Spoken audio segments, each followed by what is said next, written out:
से always say कि consistent रहना है। विराट कोहली इसीलिए है क्योंकि वो कंसिस्टेंट है। एक साल तक उनको कुछ भी फॉर्म नहीं था। Form is temporary, class is permanent. Commenter में सुना होगा आपने। उसी तरह से आप टिक कर रहे थे। ये जो आज आप देखे रिजल्ट, ये सारे पिछले 9 महीने की प्रैक्टिस का फल है। रिज्यूम राइटिंग कोर्स कैसा लगा? सर एक्चुअली कैसा रहता है कि रिज्यूम राइटिंग जो है कि अब तो एआई आ गया, तो हम इतना ध्यान में नहीं रखते कि रिज्यूम राइटिंग एक कोर्स भी हो सकता है, क्योंकि एआई आजकल क्या कर रहा है कि खुद से ही रिज्यूम बना के दे रहा है। पर दूसरे बच्चों को ये नहीं पता है कि जो एआई अगर अपना रिज्यूम लिख के भी दे सकता है, तो वही एआई वो क्या करते हैं कंपनी वाले कि एआई के थ्रू अगर अपन ने रिज्यूम बनाया है तो वो रिज्यूम फिर से एआई में डाल देते हैं। और एआई को तो पता ही चलता है कि ये तो मैंने ही बनाया है, तो वो क्या करता है, वो आइडेंटिफाई कर देता है। और उसकी वजह से क्या हो रहा है आजकल कि रिज्यूम रिजेक्ट हो रहे हैं। और रिज्यूम ही हमारा नेचर और हम में जो क्षमता है वो दिखाता है। तो मैं तो बोलूँगी कि रिज्यूम राइटिंग कोर्स भी करना चाहिए। आप संदेश क्या देना चाहेंगे मैकेनिकल की जनता को, इलेक्ट्रॉनिक्स की जनता को, या फिर किसी को भी एज अ गर्ल बोल के, और बॉयज़ को भी दीजिए, वो भी सुनेंगे आपका पॉडकास्ट, कि क्या करना चाहिए, कौन सा पाथ लेना चाहिए, कौन सा, और आपने एबीसी ट्रेनिंग्स को ही क्यों चुना, और आपका संदेश बताइए। सर मेरा संदेश तो यही है कि मेरा बैकग्राउंड मैकेनिकल का नहीं था, पर मुझे मेरा इंटरेस्ट पता चल गया कि मैं कर सकती हूँ। और ऐसा नहीं कि अदर ब्रांचेस के आईटी के भी हो, सिविल के भी हो, कि वो स्विच करने का अगर सोच रहे होंगे, अगर इंटरेस्ट है तो फिर उसमें प्रॉब्लम क्या है कि ऐसा होता है ना कि एक माइंडसेट लेके हम चलते हैं। अभी के ज़माने में कैसा है कि एक माइंडसेट है और एक लाइन है, तो इस डायरेक्शन में सब जा रहे हैं, तो हम भी वही डायरेक्शन में उनके पीछे जाने का सोचते हैं। पर ऐसा नहीं है सर। कभी कभी क्या होता है कि अगर सब एक डायरेक्शन में जा रहे होंगे तो हम ऐसा सोच सकते हैं कि क्यों ना मैं कुछ अलग डायरेक्शन में जाने का ट्राई करूँ। अभी सब लोग बोल रहे हैं कि मैकेनिकल को बूम नहीं है, पर इन्हें नहीं पता कि मैं आगे जाके मैकेनिकल का क्या होने वाला है। अभी एआई तो ठीक है, एआई अभी सबसे टॉप पे है, पर मैकेनिकल भी एआई यूज करता है। ये आधे से ज़्यादा जनता को नहीं पता है कि मैकेनिकल में एआई किस हद तक यूज हो सकता है और कैसे हम उसे यूज कर सकते हैं, ये किसी को नहीं पता। पर मैं तो यही कहूँगी कि अगर आप सोच रहे हो कि मैकेनिकल में मैं स्विच करके मैं क्या करूँगा, मैं अगर उसको फ्यूचर नहीं हुआ आगे जाके तो फिर क्या होगा, पर ऐसा नहीं है सर। मैकेनिकल को एंड नहीं है। Welcome to education and beyond with ABC trainings. तो आज हमारे साथ है हमारी एल्यूमिनी मैकेनिकल इंजीनियर है ऑलरेडी, नाम है कादम्बरी पाटिल। तो कादम्बरी पाटिल, आपको कैसा लग रहा है आपका पहला पॉडकास्ट? सर मुझे बहुत अच्छा लग रहा है और मैं बहुत एक्साइटेड हूँ। मेरा पहला पॉडकास्ट है, सो मैं बहुत ज़्यादा एक्साइटेड हूँ। अच्छा, तो मेरा डायरेक्ट सवाल पे आते हैं। पहला सवाल ऐसा है कि आपकी जर्नी के बारे में बताइए। आपकी स्कूल लाइफ से लेके तो अभी जॉब आप एम्प्लॉयड हो, वहाँ तक आपका कैसा सफ़र रहा, वो ऑडियंस जानना चाहती है। सर मेरा जो स्कूल का जर्नी है, मेरे स्कूल जालना में थी। मैं वहाँ से मैंने मेरा 10th पास आउट किया है और फिर बाद में मैं संभाजी नगर शिफ्ट हुई हूँ। संभाजी नगर में मेरा कॉलेज लाइफ जो है वो बहुत ही अच्छा रहा है। मैंने डिप्लोमा MIT कॉलेज से किया है और उसके बाद मैंने मेरी इंजीनियरिंग की जर्नी भी MIT कॉलेज से की थी। मेरी फील्ड मैंने इलेक्ट्रॉनिक्स एंड टेलीकम्युनिकेशन चूज़ की थी और मेरा जो इंजीनियरिंग का डिग्री है वो इलेक्ट्रॉनिक्स एंड टेलीकम्युनिकेशन में है। फिर इलेक्ट्रॉनिक्स एंड टेलीकम्युनिकेशन डिग्री होने के बाद मेरे लाइफ में कुछ ऐसे चेंजेस हो गए कि मैंने मेरा डायरेक्शन चेंज कर दिया और मुझे ऐसा लगा कि नहीं, मेरा इंटरेस्ट कोई और है। तो मैंने मेरी फील्ड चेंज कर दी। मैंने इलेक्ट्रॉनिक्स से मैकेनिकल में स्विच हो गई और फिर धीरे धीरे मुझे समझ में आ गया कि नहीं, कि सब लोग बोलते थे कि मैकेनिकल इंजीनियरिंग में स्कोप नहीं है, पर अभी की दुनिया में ऐसा है कि इलेक्ट्रॉनिक्स और मैकेनिकल भी मर्ज हो गए, वो दोनों मिला के मैकेट्रॉनिक्स हो गए। तो हम ऐसा नहीं बोल सकते कि मैकेनिकल में फ्यूचर नहीं है। हर एक ब्रांच के लिए मैकेनिकल बहुत इम्पोर्टेंट है, हालांकि इलेक्ट्रॉनिक्स हो, आईटी हो या फिर अदर ब्रांच हो, मैकेनिकल के अलावा सब ब्रांचेस इनकम्प्लीट है सर। अच्छा, तो जैसे कि मैं तो हमेशा ही कहता हूँ ऑडियंस को, लगता होगा ये मैकेनिकल के सर है इसलिए हमेशा टिक के रहना चाहिए वगैरह वगैरह वगैरह बोलते हैं। आज आपके सामने प्रूफ है, बैकग्राउंड है इलेक्ट्रॉनिक्स एंड टेलीकम्युनिकेशन और जॉब कर रहे हैं द मैकेनिकल इंजीनियरिंग का। तो अगला आप ही ने अभी जो कहा है उस पर कायम रखते हुए उसी में से एक सवाल पूछता हूँ कि आपका बैकग्राउंड इलेक्ट्रॉनिक्स एंड टेलीकम्युनिकेशन था, अचानक से ऐसा क्या हुआ कि जो आपको मैकेनिकल मिला, या फिर अलग इंटरेस्ट कुछ तो हुआ होगा जब आपने मैकेनिकल चॉइस किया, वो उस घटना के बारे में बताइए ऑडियंस को। सर मैं ऐसे ही बैठी थी और मेरे जो मामा हैं श्री ललित वा, तो उनके साथ मेरा डिस्कशन चालू था कि अब आगे क्या करना है। मैंने मेरी डिग्री तो कर ली इलेक्ट्रॉनिक्स में, पर फिर स्कोप का अगर सोचे तो इलेक्ट्रॉनिक्स में है स्कोप, पर बहुत ज़्यादा नहीं है। सब आईटी में भी जाते हैं पर फर्स्ट प्रेफरेंस आईटी वालों को देते हैं, इलेक्ट्रॉनिक्स को नहीं मिलता है। सो मेरे मामा ने मुझे सजेस्ट किया कि क्यों ना तू ट्राई कर, इलेक्ट्रॉनिक्स को छोड़ के कुछ और ट्राई कर। जैसे तुझे डिज़ाइनिंग में इंटरेस्ट है तो क्यों ना तू हाथ से वैसे भी स्केच करती है, तो तू तेरा टैलेंट कहीं और इस्तेमाल कर। तो मैंने बोला मामा कैसे? तो मामा बोले मैं कुछ सजेस्ट करता हूँ तो वो तू ट्राई कर। तो मामा ने मुझे कटिया करने के लिए सजेस्ट किया। तो मैं थोड़ा टेंशन में आ गई क्योंकि मेरा इलेक्ट्रॉनिक्स बैकग्राउंड और मैंने कभी भी डिज़ाइनिंग के बारे में ना सुना था ना पढ़ा था। तो मेरे मामा बोले ट्राई करने में क्या हरकत है। तो फिर मैंने बोला ठीक है मामा मैं करूँगी ट्राई, पर कैसे करूँ? तो मामा बोले क्लासेस का देख, बोले क्लासेस से तुझे बहुत ज़्यादा बेनिफिट मिलेगा। तो मामा ने मुझे सजेस्ट किया कि पूना में क्लासेस है तो पूना में क्यों ना ट्राई करें। तो मैंने और मेरे पेरेंट्स ने बैठ के डिस्कस किया, तो मैंने सर्च किया पोर्टल पे, तो मुझे तब पता चला कि यहाँ पे भी बहुत अच्छे क्लास है। एबीसी मुझे पोर्टल के थ्रू मिला, तो मुझे ऐसा लगा कि नहीं, मुझे यहाँ पे भी कुछ मिल सकता है। तो मैंने जब सर्च किया एबीसी ट्रेनिंग सेंटर के बारे में, तो मुझे ऐसा लगा कि क्यों ना एक बार जाके विज़िट करके आए। तो मैं आई और मेरा डिस्कशन हुआ सर के साथ। तो मुझे ऐसा लगा कि मैं जो पूना में सर्च कर रही थी, अगर मुझे यही मेरे होम टाउन में वही मिल रहा है तो मैं पूना क्यों जाऊँ। मुझे अच्छे से अच्छा अगर ट्रेनिंग इंस्टीट्यूट मिल रहा है यहाँ पे तो मैं पूना क्यों जाऊँ। तो मैंने सोचा, फिर डिस्कस किया पेरेंट्स के साथ। तो मुझे ऐसा लगा कि नहीं, यहाँ पे भी मुझे एबीसी ट्रेनिंग सेंटर में जो मुझे पूना में मिल रहा है वो मुझे यहाँ पे भी मिल सकता है। और ख़ास बात की एबीसी कैट ट्रेनिंग सेंटर में मुझे सेपरेट ट्रेनर मिल रहे हैं, तो मैं क्यों पूना जाऊँ। तो मैंने यही डिसाइड किया कि मैं यहीं पे करूँगी। और फिर मेरी जर्नी वहीं से स्टार्ट हुई। तो मैंने जब एबीसी ट्रेनिंग सेंटर में एंट्री ली तो मैं बहुत डरी हुई थी पहले तो, क्योंकि मुझे 0% नॉलेज था। तो मेरी जर्नी वहाँ से स्टार्ट हुई। फिर मुझे आप मिले एज ए ट्रेनर, तो मुझे वहाँ से थोड़ा सा मैं नर्वस थी, तो आपकी वजह से मुझे एक बूस्टिंग पावर मिली कि नहीं, मेरे में भी कुछ है कि मैं कर सकती हूँ।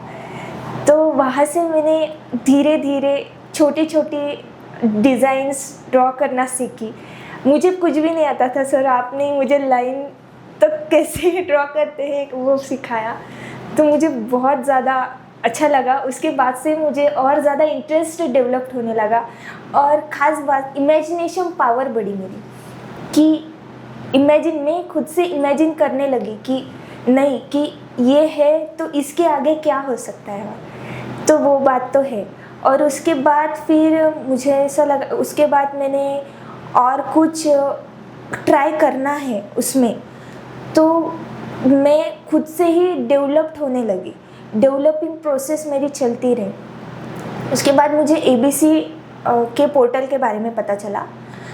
तो उस पोर्टल में मुझे नहीं आता था, मुझे मैकेनिकल का इतना नहीं पता था, तो उस पोर्टल पे मुझे नोट्स भी मिलने लगे, डिटेल नोट्स मिलने लगे, जो कि मुझे इजीली समझ में आता था कि नहीं, जो मुझे मैकेनिकल की थ्योरी के बारे में नहीं पता था, तो उस पोर्टल की वजह से मुझे पता लगने लगा। उस पर सब इंफॉर्मेशन प्रोवाइड होती थी और सब कुछ वहीं पे मिलता था। तो आपके गाइडेंस के साथ साथ वहाँ पे नोट्स भी मिलते थे, तो मुझे और ज़्यादा नॉलेज प्रोवाइड होता था।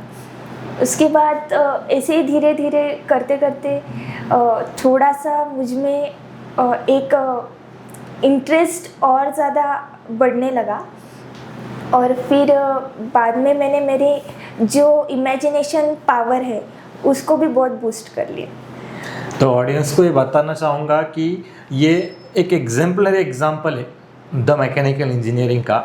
इनका बात शुरुआत में ही बताया, मैकेनिकल बैकग्राउंड नहीं था तो भी इन्होंने डेडिकेशन है, एफर्ट्स है, कंसिस्टेंसी है, वर्ड्स कम पड़ रहे हैं मुझे बताने में। This girl has done lot of thing. पिछले 9 महीनों में इन्होंने जो कंसिस्टेंसी बताई वो किसी भी मैकेनिकल इंजीनियर ने फ़िलहाल अभी तक तो नहीं बताई, और उसका रिज़ल्ट आपके सामने, वो आज हमारे सामने बैठे और उनका पॉडकास्ट चल रहा है। तो अगला मेरा सवाल ये है आपको कि आपने अभी बताते हुए कहा कि फर्स्ट टाइम आपको एक सर ने गाइडेंस किया, मतलब मैं तो था ट्रेनर, लेकिन एडमिशन के टाइम पे तो वो उनका नाम वगैरह पता है आपको, कौन से सर वगैरह थे फर्स्ट टाइम जिनसे मिले थे आप? सर एक्चुअली मैं जब आई थी तो सर थे, तो सर बैठे वाले थे, मैं बहुत डरी हुई थी और मैं ये सोच रही थी कि मैं अब बैकग्राउंड चेंज करने वाली हूँ। तो फर्स्ट ऑफ ऑल मेरे दिमाग में वही चल रहा था कि मैं अब क्या करूँगी, अगर मैंने चेंज कर भी लिया तो फिर मैं बाद में अगर मैं नहीं टिक पाई तो फिर क्या होगा। तो मैं वही सोच के मारे, मैं डर के मारे एडमिशन तो ले ली, पर उसके बाद क्या होने वाला था, मेरी लाइफ कैसे टर्न ऑन होने वाली थी ये मुझे नहीं पता था। तो मैं बस वो एडमिशन के टाइम तो मैं खुद में ही थी, तो मैंने इतना ध्यान भी नहीं दिया। ठीक है, सो इसकी वजह से कोई बात नहीं। अगले सवाल की तरफ बढ़ते हैं कि जैसे कि इन्होंने कहा इनकी लाइफ चेंजिंग मोमेंट था वो इलेक्ट्रॉनिक्स बैकग्राउंड था, ABC ट्रेनिंग्स में विजिट किया, एडमिशन हुआ, उसके बाद जैसे कि उन्होंने कहा मैं मिला उनको एज ए ट्रेनर, फिर वहाँ से अभी उसके बारे में चर्चा करें आगे, अभी तो कहानी शुरू हुई है। तो फिर अगला मेरा सवाल ये है आपसे कि आपने जो अभी तक नॉलेज गेन किया, एक्वायर किया, तो डायरेक्ट आते हुए मुद्दे पे आपने जो फर्स्ट इंटरव्यू आपके लाइफ का दिया उसका एक्सपीरियंस कुछ शेयर कीजिए मैकेनिकल की जनता के साथ कि वहाँ पे क्या हुआ, जबकि जो कि आपने मुझे बताई है आज सारे वर्ल्ड के बोल रहे यूट्यूब प्लेटफॉर्म है, सारे वर्ल्ड को पता चलना चाहिए कि आपने जो किया है वो कुछ तो भी अलग काम था। आपका इंटरव्यू का एक्सपीरियंस साझा कीजिए ऑडियंस के साथ। सर मुझे जब कॉल आया इंटरव्यू के लिए तब मैं सोच रही थी कि मैं जाऊँ कि ना जाऊँ। तो मैंने सोचा जान दो, फर्स्ट इंटरव्यू अगर क्रैक हुआ है तो ठीक है, नहीं तो फिर जाने दो, कोई और ढूंढ लेंगे। तो मैं गई, हिम्मत करके गई, मुझे बहुत डर लग रहा था। तो मैं वहाँ पे गई और मेरा नंबर आया, मैं बहुत डरी हुई थी। फिर मैंने जब डोर खोला मैं बोली छोड़ो, अब जो होगा सो होगा, अगर इंटरव्यू क्रैक हुआ तो मेरा नसीब, नहीं हुआ तो भगवान भरोसे। तो मैंने वो छोड़ दिया। तो फिर मैं अंदर स्टेप आउट हुई। तो उसके बाद वो सर बैठे हुए थे, तो मैं जाके बैठी और फिर वो मुझे बहुत नर्वसनेस फील हो रही थी। मैंने मेरा रिज्यूम सर को दिया। वो सर ने मुझे पूछा कि आप इलेक्ट्रॉनिक्स से हो? मैं बोला हाँ सर। तो वो सर बोले कि मुझे लगा कि आप मैकेनिकल स्टूडेंट हो, इसलिए मैंने आपको इंटरव्यू के लिए बुला। बोले नहीं सर, मैं इलेक्ट्रॉनिक्स बैकग्राउंड की हूँ, पर हाँ मुझे मैकेनिकल का नॉलेज है, डिज़ाइनिंग के बारे में थोड़ा बहुत नॉलेज है। आपको जितना चाहिए उतना होगा या नहीं ये मुझे नहीं पता, पर मुझे थोड़ा बहुत नॉलेज है। उसके बाद उन्होंने मुझे पूछा कि आपको कितने सॉफ्टवेयर्स आते हैं, क्या आपको ऑटोकैड आता है, सॉलिड वर्क्स आता है, तो आपको कितने सॉफ्टवेयर आते हैं वो एनलिस्ट कीजिए। तो मैंने बताया कि मुझे ऑटोकैड आता है, सॉलिड वर्क्स आता है, कटिया आता है, क्रियो आता है, NX CAD आता है। तो वो बोले ठीक है, तो आपको आता है तो ठीक है, ओके बोले। तो उन्होंने मुझे उसके बाद पूछा कि एक ड्राइंग रखी मेरे सामने और वो ड्राइंग के बारे में पूछा कि ये ड्राइंग है और आपको ये ड्रॉ करना है, तो आप कैसे इमेजिन करोगे कि आप क्या देखते हैं इस ड्राइंग के बारे में। तो मुझे एक प्रोडक्ट रखा मेरे सामने। तो वो प्रोडक्ट के बारे में मुझे इतना पता नहीं था, क्योंकि वो टेबल था एक जो कि किचन सिंक वगैरह है, तो वो टेबल था। तो उन्होंने मुझे पूछा कि अगर मैंने ये टेबल आपको दिया तो आप सबसे पहले क्या देखोगे उसके, वो मुझे बताइए। तो मेरे दिमाग में एक ही था कि ये टेबल है और मुझे ड्राइंग स्टार्ट करनी है। अब मैं कहीं से भी स्टार्ट कर सकती थी, मुझे फ्रंट व्यू भी था, टॉप व्यू भी था, साइड व्यू भी था।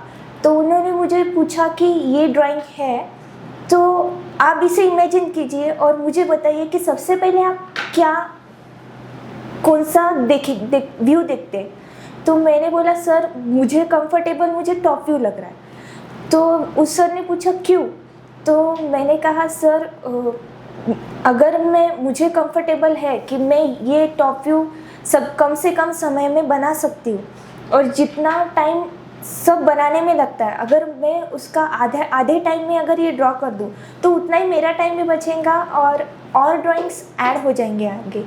तो वो बोले ठीक है।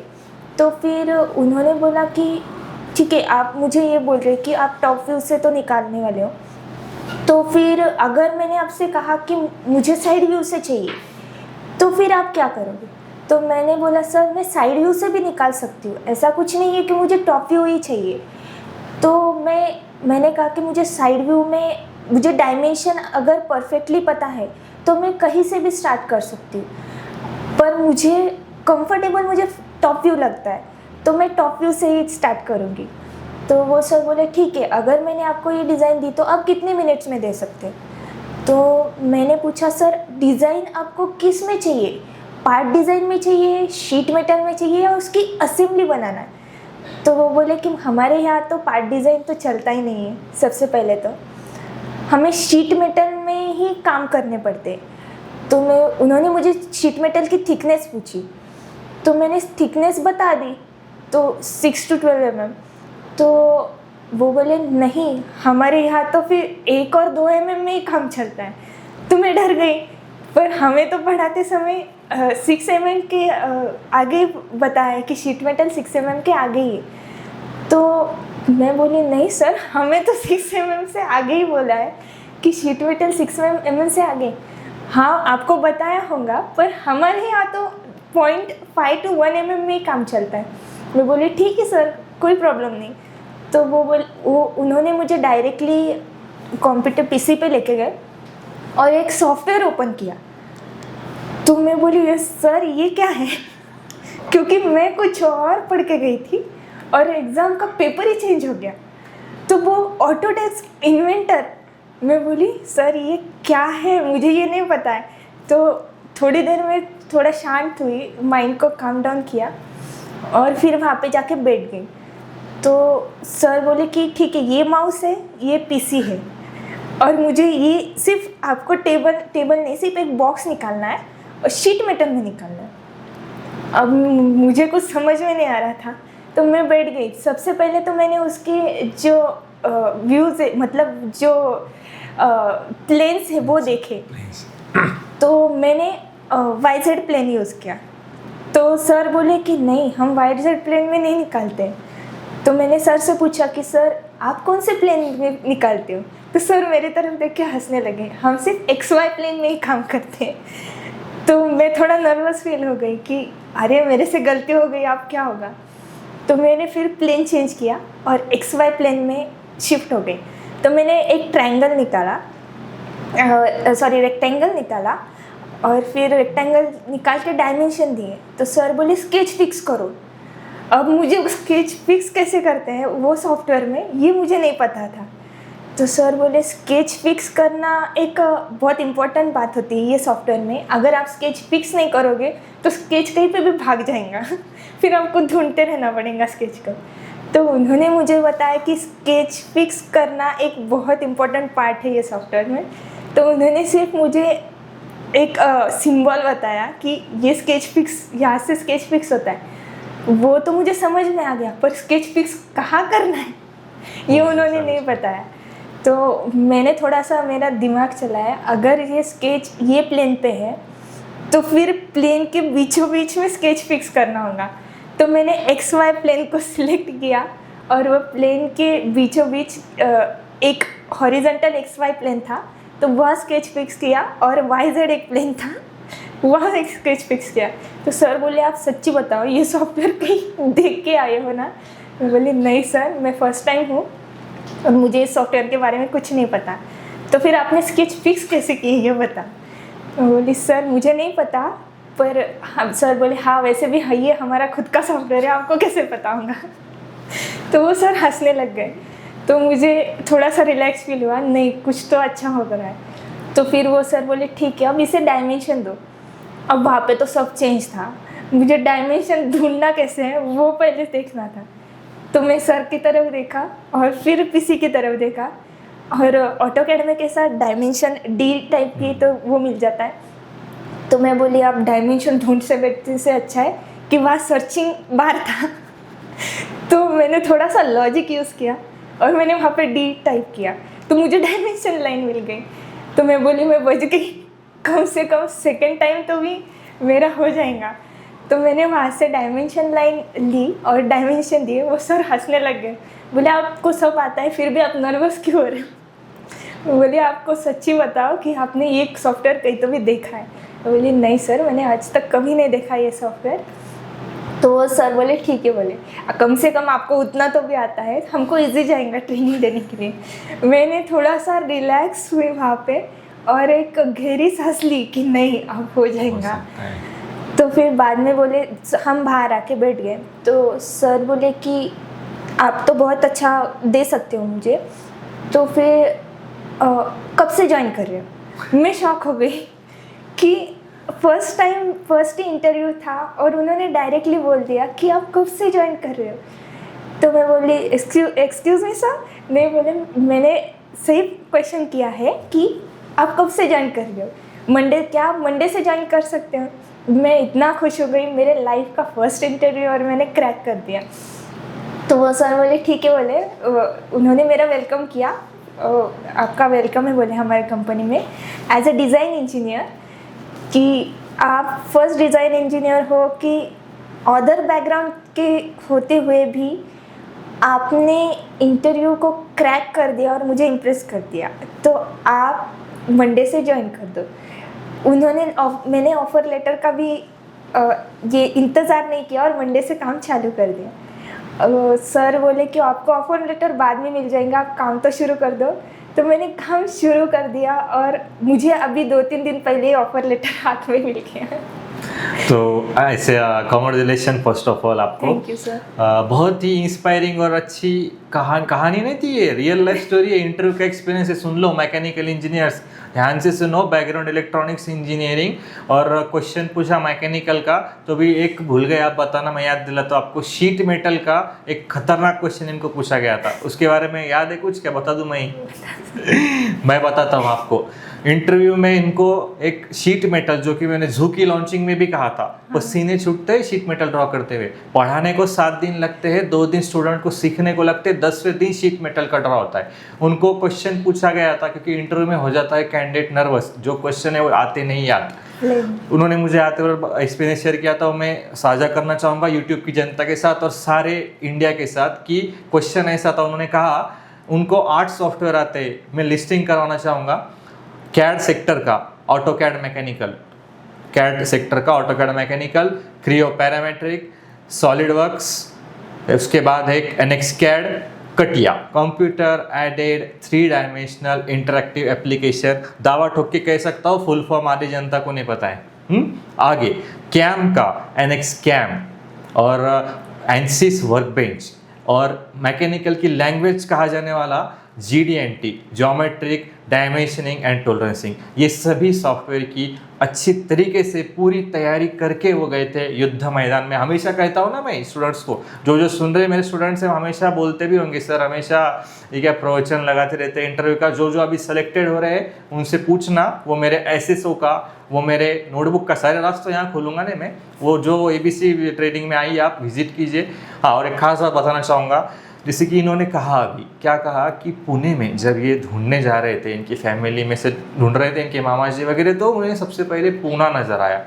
अभी सुन लीजिए सारे मराठवाड़ा रीजन के बच्चे, आपको हर बार पुणे जाने की ज़रूरत नहीं। हमारे ओनर ABC ट्रेनिंग के सर्वे सर्वा MD/CO मिस्टर अविनाश भास्कर चैटर्जी ने इसी चीज़ को ध्यान रखते हुए मराठवाड़े में बहुत अच्छा एक अपना सेंटर है, नाम है ABC ट्रेनिंग्स, जिसके 3 ब्रांचेस अपने संभाजीनगर में है। पहली branch sales office Sambhajinagar Usmanpura, दूसरा ये जहाँ पर अभी पॉडकास्ट हो रहा है corporate office ABC training Sambhajinagar, तीसरा हमारा CIDCO office ABC training Sambhajinagar. 3 offices 3 vertical है, ऑल ओवर मराठवाड़ा के बच्चे यहाँ पे आके सीख सकते हैं। आपको हर चीज़ के लिए पुणे जाने की ज़रूरत नहीं है। और एक खास बताना चाहूँगा, जो मराठवाड़ा रीजन के बाहर के टोटल हमारे 10 ऑफिसेस है, पूरे ऑल ओवर महाराष्ट्र में 10 ऑफिसेस है, और अभी हम एक्सपांडिंग नेचर में है और एक्सपांड भी होंगे। और पब्लिसिटी नहीं कर रहा हूँ, सुन लीजिए ध्यान से पहले। अगला और एक आपको भी जान के खुशी होगी कि हम सिर्फ इंडिया में हैं, सिर्फ महाराष्ट्र में, ऐसी बात नहीं, वी आर ग्लोबली। हमारे कुछ स्टूडेंट कनाडा के हैं, कुछ बाहर के देशों के हैं, कुछ पाकिस्तान से भी है, यानी ABC training India is the global. और अभी एक जनवरी में लॉन्च ही किया था भारत का सबसे पहला artificial intelligence AI based software, नाम है जू। देखिए इन्हें भी पता है, जू नाम में ही जो है वो क्या है, उसके बारे में लॉन्चिंग वीडियो यूट्यूब पे है, आप देख लीजिए। उसके बारे में चर्चा नहीं करूंगा कि आज का नंबरी का पॉडकास्ट है, पब्लिसिटी नहीं कर रहा हूँ। तो भी ये बताना इससे ज़रूरी है कि ऑलरेडी 8 सॉफ्टवेयर की तैयारी करके गए, युद्ध मैदान में अर्जुन की तरह उतरे, सारे ब्रह्मास्त्र लेके चले गए, लेकिन सामने वाले ने क्वेश्चन पेपर ही चेंज कर दिया। और इसको समझो क्रिकेट की भाषा में लेके गए, सब कुछ बैट लिया, बॉल लिया, सब लिया, एंड टाइम पे ग्राउंड ही चेंज हो गया। ग्राउंड ही चेंज हो गया, पिच कंडीशन ही नहीं पता, अब क्या करेगा बैट्समैन। तो तब मैंने कहा था रुकना नहीं है, थकना नहीं है, टिक के रहना है। और उसकी खास बात है, वो टिक के रहने वाले जो पॉडकास्ट के बाद ही, मेरा सुनने के बाद वो इंटरव्यू गए थे, क्रेडिट नहीं लेना चाहूँगा लेकिन बोलूँगा, जिसने जिसने टिक के रह गया वो आपके सामने एग्जाम्पल आ रहे हैं, पाइपलाइन में अभी और पॉडकास्ट धीरे धीरे लॉन्च करूँगा। मैकेनिकल की फर्स्ट गर्ल है ये जिनका पॉडकास्ट है, खास करके गर्ल्स ऑडियंस ध्यान से सुनिए। अभी और एक बोलना चाहूँगा कि ऑटोडेस्क इन्वेंटर, वापस से आता हूँ इंटरव्यू के उस क्वेश्चन पे, उन्होंने कहा था कि शीट मेटल का उनको क्वेश्चन पूछा गया था कि थिकनेस कितनी है। चिल्ला चिल्ला के मेरा पूरा गला सूख जाता है कि 9 से 12 mm बोलिए, उन्हें वही क्वेश्चन पूछा गया। क्रॉस क्वेश्चनिंग करते हैं हमारे यहाँ तो इतना है, मैंने बोला था फर्मनेस रहना है अपने आंसर में, किया। सबसे खतरनाक कमांड, 8 साल के एक्सपीरियंस हो जाते हैं मैकेनिकल इंजीनियर डिज़ाइन के, पर बोलना नहीं आता है। उनको क्वेश्चन पूछा गया था, एक कमांड है उसका नाम है काउंटर फ्लैंज। काउंटर फ्लैंज को उनको कहा था कि काउंटर फ्लैंज मुझे ड्रॉ करके बताओ। सोचिए ज़रा, ऑटोकैड आता है, उसमें शीट मेटल नहीं है, सॉलिडवर्क्स में है, क्रियो में है, NXCAD में है, कटिया में है, 4-5 सॉफ्टवेयर करने के बाद अलग नया प्रकट किया ऑटोडेस्क इन्वेंटर, और उसमें उन्होंने ये Creo, counter flange, base flange और माइटर फ्लैंज, ये इसका यूज किया, जो उन्होंने पिछले 9-9.5 महीनों में कभी उसको देखा भी नहीं था ऑटोडेस्क इन्वेंटर में, वो भी वो कर पाए। तो ये सब क्रेडिट मैं उन्हीं को देना चाहूँगा, ABC ट्रेनिंग्स का भी नहीं उसमें हाथ, ये सब उनकी कंसिस्टेंसी है, उनकी मेहनत है, बहुत ही ज़्यादा कंसिस्टेंट थे। और मैंने हमेशा कहता हूँ टिक के रहना आना चाहिए। मैकेनिकल वालों ध्यान से सुनो, इलेक्ट्रॉनिक्स बैकग्राउंड है, टिक के रह गए मैकेनिकल में, बहुत बड़ा काम कर दिया इन्होंने। इनको पता नहीं इन्होंने क्या किया उस दिन, सामने वाला इंप्रेस हो गया था। ठीक है, अभी अगले क्वेश्चन पे आते हैं। तो पहले तो इनको कॉन्ग्रेचुलेशन, हार्टिएस्ट कॉन्ग्रेचुलेशन करना चाहूँगा, आपने उस दिन बहुत बड़ा काम किया। वो हैरान चुपिच नहीं हुए, आपको जो उन्होंने कहा कि आप मंडे से ज्वाइन कीजिए, क्योंकि आपने जो काम किया वो दिन भर 4-5 साल के एक्सपीरियंस से उन्हें पता चलता है कि ट्रेनिंग देना पड़ता है, ट्रेनिंग कॉस्ट जाता है, तब जाके ऐसे कैंडिडेट मिलते, और आप उनको रेडीमेड मिल गए, इसलिए इंडस्ट्री को अच्छा लगा। अभी आते हैं थोड़ा टेक्निकली, ये चीज़ें हो गई, अब थोड़ा नॉन टेक्निकल क्वेश्चन पे आऊँगा। पहला मेरा सवाल इस तरीके से कि आप 9 महीने से या मान लीजिए 10 महीने से ABC ट्रेनिंग्स में हैं, तो आपको यहाँ का इन्वायरमेंट कैसा लगा?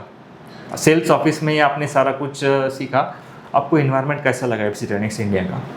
मुझे तो बहुत अच्छा लगा सर, जो मैं सोच के आई थी मुझे उससे कहीं ज़्यादा मिला, कि मैंने सोचा भी नहीं होगा कि मैं ये कर पाऊँगी। और इसके बाद मुझे पता चला कि मुझ में क्या पावर है और मेरे में क्या कैपेसिटी है कि मैं क्या कर सकती हूँ। तो मुझे बहुत सारी नई बातें सीखने को मिली, और खुद से मुझे मेरी इमेजिनेशन पावर तो इतनी बढ़ गई सर कि मैं अभी खुद से डिज़ाइन कर सकती हूँ कि अगर मुझे कंपनी में भी अगर सिर्फ सर बताते कि मुझे ऐसा ऐसा टेबल चाहिए, डायमेंशन तुम ही लो, सब तुम ही लो, बस मुझे टेबल चाहिए। तो मैं सिर्फ सर को पूछती हूँ, सर आपको कैसा टेबल चाहिए, कि आपको एक ट्रॉली वाला चाहिए, कितने ट्रॉली चाहिए आपको, उसमें क्या चाहिए आपको, एडिशनल क्या चाहिए। सर सिर्फ बताते हैं कि मुझे ऐसा टेबल चाहिए कि मुझे उसमें बर्गर किंग नाम का एक ब्रांड है, तो वो बर्गर किंग के जो ऑर्डर्स आते हैं उसमें मुझे ऐसा चाहिए कि 2 लेयर्स चाहिए। 2 लेयर्स में मुझे ऊपर का लेयर मुझे बर्गर के लिए चाहिए, नीचे का कुछ और चाहिए, और उसके नीचे भी कुछ और चाहिए। अब तू इमेजिनेशन कर कि और मुझे कल तक दे। तो मैं तो सबसे पहले इमेजिनेशन करती हूँ कि अगर मुझे टेबल ड्रॉ करना है तो कैसे करूँ, ट्रायंगल शेप में करूँ या फिर कैसे करूँ।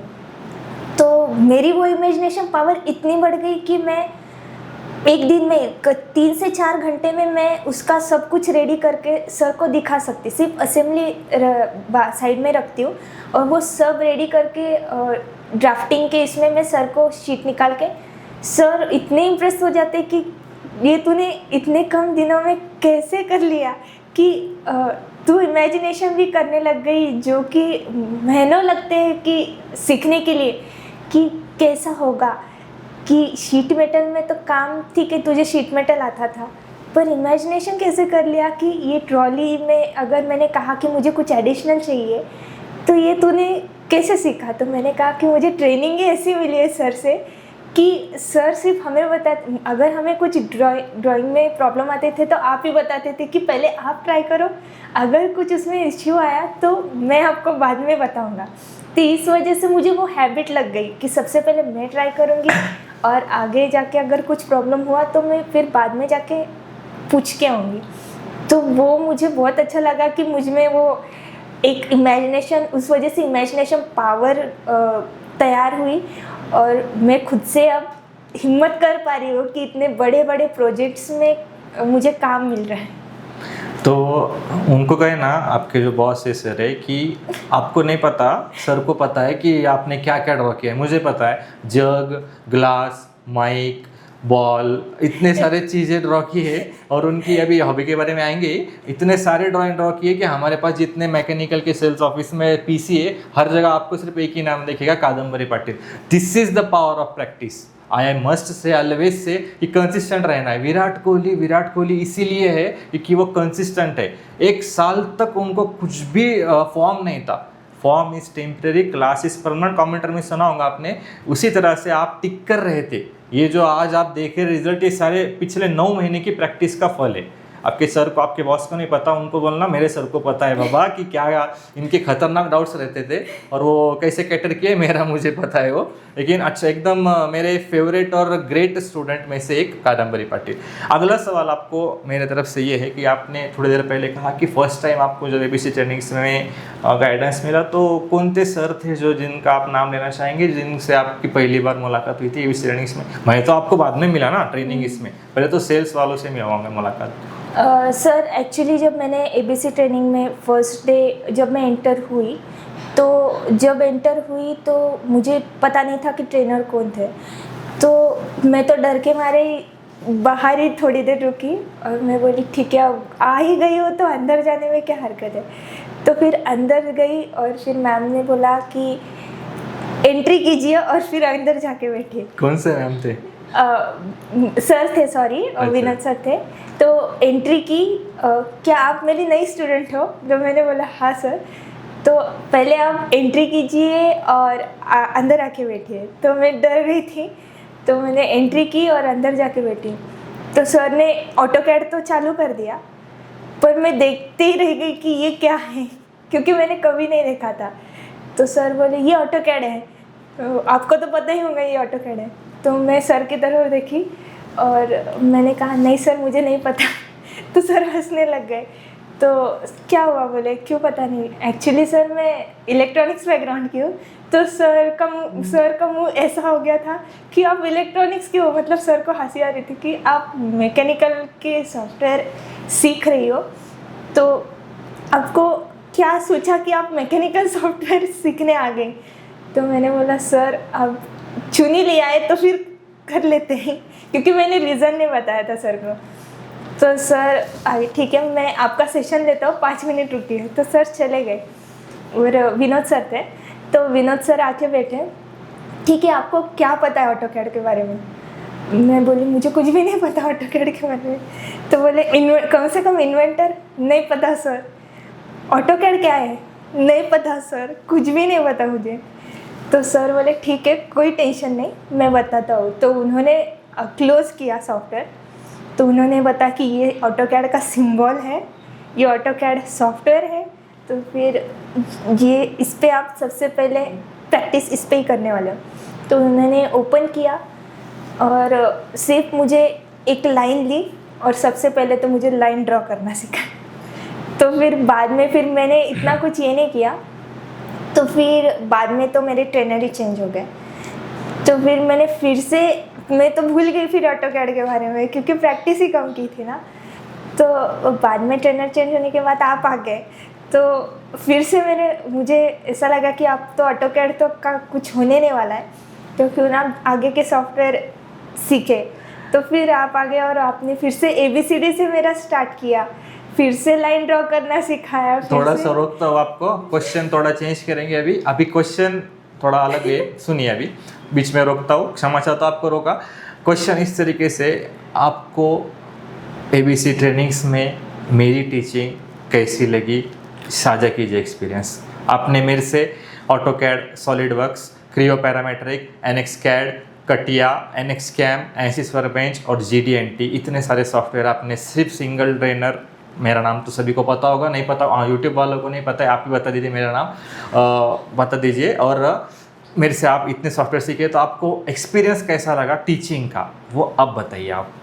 सर शुभम सर ने मुझे बहुत ज़्यादा गाइडेंस दिया है। मैं सब सॉफ्टवेयर भूल गई थी सच्ची में।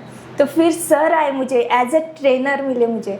और ऐसा होता है ना कि युद्ध भूमि में अर्जुन को कृष्ण मिल गया, मुझे ऐसा फील हुआ कि मुझे एक अच्छा सा मतलब गाइडेंस करने के लिए सर मिल गए और मुझे बहुत अच्छा लगा।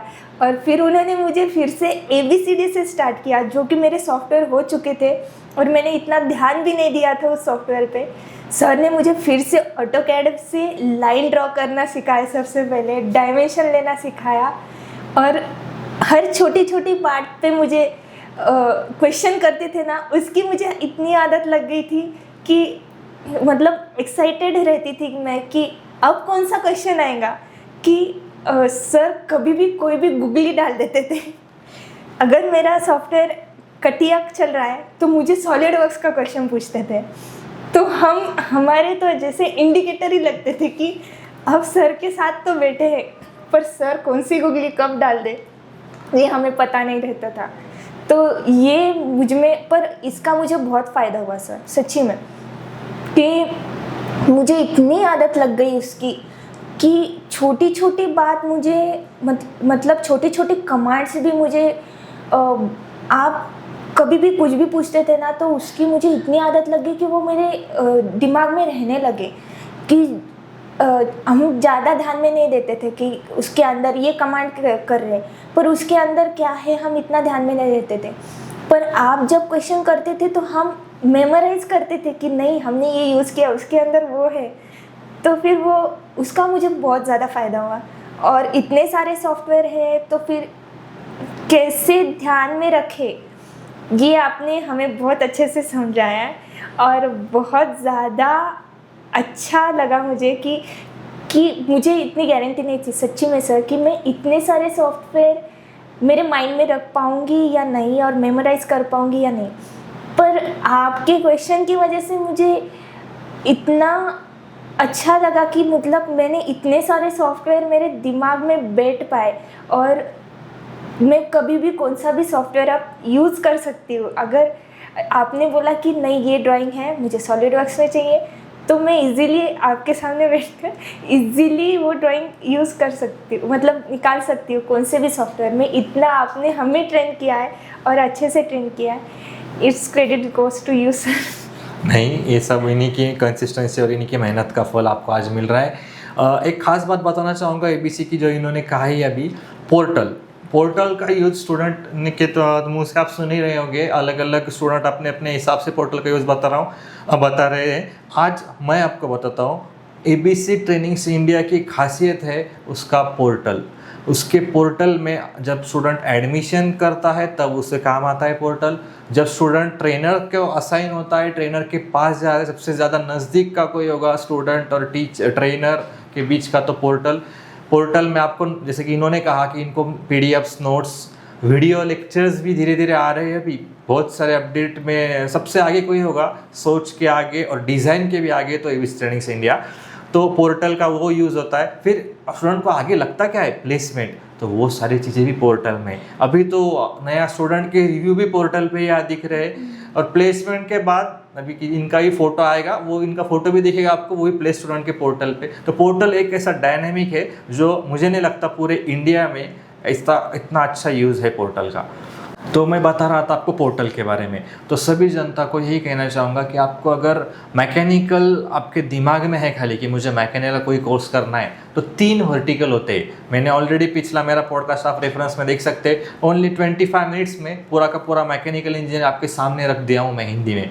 वो आप जाके एक बार रेफ़र कीजिए, चैनल को लाइक कीजिए, सब्सक्राइब कीजिए, जो आप करेंगे ही, इतने अच्छे अच्छे पॉडकास्ट आ रहे हैं। तो उसमें मैंने कहा था कि कैड सेक्टर होता है, कैड सेक्टर में इतने सारे सॉफ्टवेयर होते हैं, फिर कैम सेक्टर होता है, फिर सीई सेक्टर होता है। ये तीनों सॉफ्टवेयर आपके सामने जो अभी कैंडिडेट खड़े हैं कादम्बरी पाटिल, तीनों सेक्टर के सॉफ्टवेयर आते ही नहीं।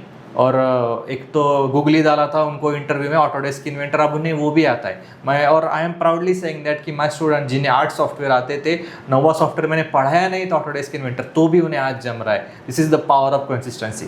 तो मेरा अगला थोड़ा नॉन टेक्निकल सवाल है आपको कि आपका कोई भी ऐसा फ़नी इंसिडेंट होगा आपके स्कूल लाइफ का, आपके कॉलेज लाइफ का या एबीसी ट्रेनिंग्स में, तो आप जो अपने यूट्यूब की जनता के साथ साझा करना चाहेंगे, फ़नी इंसिडेंट आपके लाइफ का अभी तक का, फ्रेंड्स के साथ वाला, फैमिली वाला नहीं, कोई है कुछ फ़नी इंसिडेंट या फिर कुछ भी आपका लाइफ में अभी तक कुछ ऐसा फ़नी किस्सा होगा तो आप शेयर कीजिए।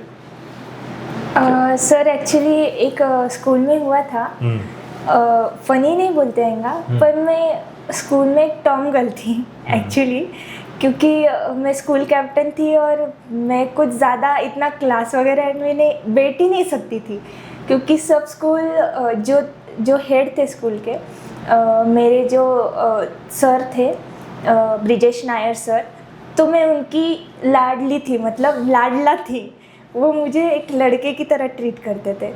तो मैं आपको एक फ़नी इंसिडेंट बताना चाहूँगी कि स्कूल में हमारे जो थे वो वहाँ पे एक विज़िटर आए थे। तो मैं 9th स्टैंडर्ड में थी, तो हम हमारे क्लास में विज़िट करने आए थे और सबको प्रेजेंट रहने के लिए कहा था। तो मुझे सबसे पहले तो मेरे क्लासेस चल रहे थे, मेरे लेक्चर चल रहा था, तो मुझे बोर हो रहा था, इसलिए मैंने मैम से एक्सक्यूज़ करके मैं हमारा जो स्पोर्ट्स रूम था वो कैसा था, मुझे क्लास से ज़्यादा मैं स्पोर्ट्स रूम में टीचर्स को मिलती थी, तो मुझे बोर हो रहा था, इसलिए मैं स्पोर्ट्स रूम में जाके सो गई सीधा। तो अब तो विज़िटर आने के बाद बारी थी और मैम काउंट कर रहे थे, तो मैम को एक काउंट कम मिला कि अब काउंट तो कम है पर कौन कम है। तो फिर मेरी जो बेंच पार्टनर थी, तो वो बोली मैम कादम्बरी नहीं है, पर बैग तो है पर कादम्बरी कहाँ है। तो वो मुझे बहुत हंसी आ रही है वो बताते हुए कि मुझे ढूंढने के लिए 10 जन लग गए थे और मैं जाके स्पोर्ट्स रूम में सो गई थी। और फिर बाद में हमारे स्पोर्ट्स सर आ गए। स्पोर्ट्स सर बोले क्या हुआ, सब कहाँ घूम रहे हो, बोले लेक्चर टाइम है तो आप सब बाहर क्या कर रहे हो। तो उन्होंने बताया कि विजिटर्स आने वाले पर कादम्बरी मिल रही नहीं है। तो सर बोले अरे तुम यहाँ कहाँ ढूंढ रहे हो, स्पोर्ट्स रूम में जाके ढूंढो। तो सर भी हंसने लग गए थे और सब जब भागते हुए जब स्पोर्ट्स रूम में आए तो मैं वहाँ पे जाके बास्केटबॉल खेल रही थी। तो सर बोले कादम्बरी तू यहाँ क्या कर रही है, क्योंकि सर तो मुझे डांटते नहीं थे, मैं उनकी फेवरेट थी। तो वो मुझे बोले कि शेरा, तो मुझे शेरा बुलाते थे सर, तो यहाँ क्या कर रही है। तो बास्केटबॉल खेल रही हूँ। तो सर मुझे बोर हो रहा था तो मैं यहाँ पे आ गई सर। तो बोले विजिटर जाने के बाद आती थी तो अच्छा होगा, विजिटर जाने के बाद आना वो अच्छा होगा अपने लिए, नहीं तो मुझे भी डांट मिलेंगे कि यहाँ पे तुम स्टूडेंट्स को लेके बैठ गए। तो मुझे सर बोले सर नहीं मुझे मूड नहीं है, तो सर बोले कि आप बाद में आ जाओ, पहले जाके विजिटर्स से मीट कर लो फिर बाद में जाके आ जाओ। फिर मैं क्लासरूम में गई, मेरे प्रिंसिपल मेरे सामने खड़े थे, तो मैंने प्रिंसिपल की तरफ देखा और उधर मुंडी कर ली। प्रिंसिपल बोले कि इस लड़की का कुछ हो नहीं सकता। पर ऐसा था कि मैंने स्पोर्ट्स और स्टडीज़ दोनों को इक्वली रखा था, तो इसकी वजह से मुझे वो चीज़ में कभी डांट नहीं मिलती थी और मुझे कभी भी कोई नहीं रोकता था कि मैं स्पोर्ट्स रूम में जाके बैठूँ या कुछ भी करूँ। आपको परसेंटेज मिल रहा है, मेरी अटेंडेंस मिल रही है। तो मैं ऐसा बोलो कि मैं स्कूल में ऑलराउंडर थी, क्योंकि मैं सिंगिंग ग्रुप में भी थी स्कूल के, तो मुझे ऐसा कभी फील ही नहीं हुआ कि मैं सिर्फ पढ़ने के लिए जाती थी। मैं पढ़ने से ज़्यादा तो स्पोर्ट्स में ज़्यादातर स्पोर्ट्स रूम में रहती थी। तो मुझे सर ने इतना शेप दिया था कि सर को ऐसा लगता था कि नहीं मेरी स्टूडेंट है तो वो एक ना एक दिन वो एक नेशनल लेवल में जाएंगी।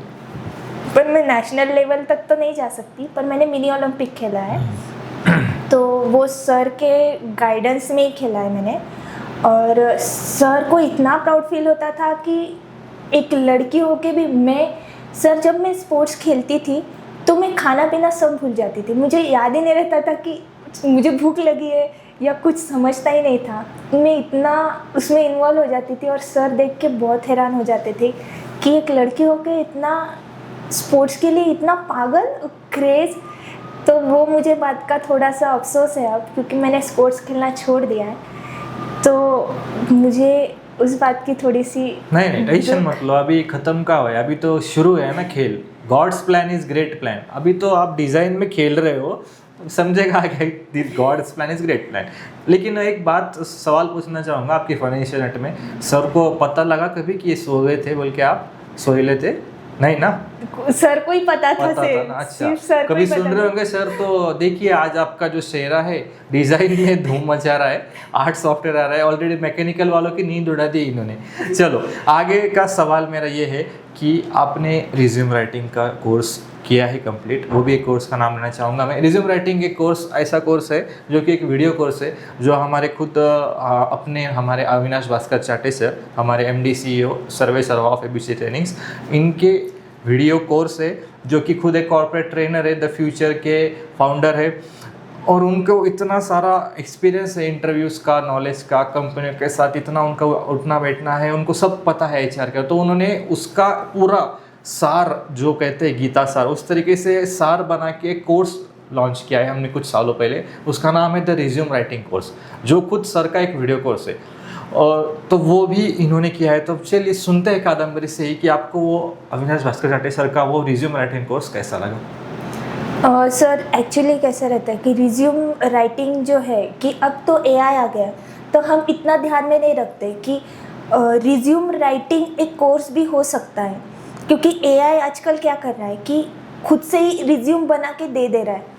पर दूसरे बच्चों को ये नहीं पता है कि जो AI अगर अपना रिज्यूम लिख के भी दे सकता है, तो वही AI वो क्या करते हैं कंपनी वाले कि AI के थ्रू अगर अपन ने रिज्यूम बनाया है तो वो रिज्यूम फिर से AI में डाल देते हैं, और AI को तो पता ही चलता है कि ये तो मैंने ही बनाया है, तो वो क्या करता है वो आइडेंटिफाई कर देता है। और उसकी वजह से क्या हो रहा है आजकल कि रिज्यूम रिजेक्ट हो रहे हैं। मैं मेरा ही एक्सपीरियंस बताती हूँ कि मैंने स्टार्टिंग में AI के हेल्प से मैंने मेरे रिज्यूम्स बनाए थे, और मुझे ऐसा लगा कि नहीं ये बहुत अच्छे रिज्यूम्स है, पर मैंने कुछ दिनों में ही मेरे रिज्यूम इतने रिजेक्ट होने लगे कि मुझे ऐसा लगा कि नहीं कुछ तो गड़बड़ है। तो मैंने फिर सर्च मारा कि हम तो AI की हेल्प से रिज्यूम तो राइटिंग कर रहे हैं, पर वही AI अपना रिज्यूम रिजेक्ट कर रहा है। तो हमें ऐसा लगता है कि AI जो रिज्यूम बना सकता है वो रिजेक्ट भी कर सकता है, तो इससे अच्छा कि हम अपना रिज्यूम खुद से डेवलप करें कि हमें क्या आता है, कि हम में क्या है, वो हम उस रिज्यूम में डाल सकते हैं कि हम हमारा रिज्यूम खुद से एलेबरेट कर सकते हैं या फिर डिज़ाइन कर सकते हैं। तो ये रिज्यूम राइटिंग भी एक कोर्स हो सकता है, मैंने ABC में आकर सीखा। और रिज्यूम राइटिंग हम ऐसे ही ले लेते हैं, यार क्या है रिज्यूम राइटिंग, रिज्यूम ही तो है, पर नहीं, रिज्यूम राइटिंग में अपने पूरी मेहनत दिखाई देती है कि हमने क्या पढ़ा है, हमने कितनी मतलब क्या क्या सीखा है, वो सब उस रिज्यूम राइटिंग में समझ में आ जाता है। और रिज्यूम ही हमारा नेचर और हम में जो क्षमता है वो दिखाता है। तो मैं तो बोलूँगी कि रिज्यूम राइटिंग कोर्स भी करना चाहिए। हम ऐसे ही मजाक में ले लेते, नहीं रिज्यूम ही तो है, वो क्या उसमें क्या सीखना है, पर नहीं, जब रिज्यूम रिजेक्ट होता है ना तब समझ में आता है कि कोर्स करना चाहिए रिज्यूम राइटिंग का। हम इतना लाइटली ले लेते हैं रिज्यूम को, फिर बाद में हमें पछतावा होता है कि नहीं यार, कि हमें भी कोर्स करना चाहिए। तो मुझे अच्छा लगा कि मुझे रिज्यूम राइटिंग भी यहाँ पे सीखने को मिला, और इस वजह से मेरा रिज्यूम भी सिलेक्ट हो गया, और फर्स्ट इसमें ही मेरा रिज्यूम सिलेक्ट हुआ, ये तो मुझे बहुत अच्छा लगा। once again congratulations to you और थैंक यू टू अविनाश चाटे सर कि जिन्होंने ये इस तरीके से कोर्सेज बनाए। और आपको ये बताना चाहूँगा सर का कैसा है, थोड़ा सा फॉरकास्टिंग बहुत अच्छा है। सर को पहले ही पता चल जाता है कि यार इंडस्ट्री को क्या लगने वाला है। जैसे कि रिज्यूम राइटिंग जब मार्केट में किसी के पास भी नहीं था, तब आप ABC ट्रेनिंग से लॉन्च किया। GD&T the official language of the mechanical engineering, market में किसी को अभी भी नहीं पता क्या होता है। GD&T का फुल फॉर्म नहीं पता, सिंबल के नाम नहीं पता। 44 symbol are there in mechanical engineering, वो किसी को नाम तक नहीं पता, बड़े बड़े MNCs पूछते हैं। तो वो सारी चीज़ें भी ABC ने लॉन्च की है, और उसका बेनिफिट आज देख रहे हैं पॉडकास्ट के माध्यम से आप, कितने खतरनाक स्टूडेंट्स आपके सामने आ रहे हैं। खतरनाक वर्ड्स किया है मैंने। फिर आगे चलते हैं, जू के बारे में भी बोलना चाहूँगा। अभी आपको पता नहीं है, सर ने ऐसा ही फोरकास्टिंग किया है, जनवरी में लॉन्चिंग किया है कि AI मार्केट में धूम मचाने वाला है, तो फिर मैकेनिकल क्यों पीछे रहना चाहेगा। जैसे कि अब इन्हीं को ही पता है कि जग, वो मराठी में उसको चोच बोलते थे जब मैं पढ़ाता था। तो जग का जो पॉइंट होता है, जब आप पानी पीना चाहते हैं तो वो जग के पॉइंट से निकलता है पूरा पानी बाहर, तो वो चोच इन्होंने ही नाम दिया उसको। तो वो बनाना डिफ़िकल्ट है। वो सारी चीज़ें आप जू ऐप में, जू मॉडलिंग ऐप में बहुत आसानी से तैयार कर सकते हैं। मेरा नेक्स्ट क्वेश्चन आपको है यहाँ पर कि आपको ABC के इन्वायरमेंट के बारे में और टाइमिंग के बारे में कैसा लगा, कि जैसे कि आप ज़्यादा देर बैठते, तो उसके बारे में कुछ ऑडियंस को साझा कीजिए कि फ्लेक्सिबिलिटी ऑफ टाइम, ये जो ABC का एक कंसर्न है, वो आपको कैसा लगा।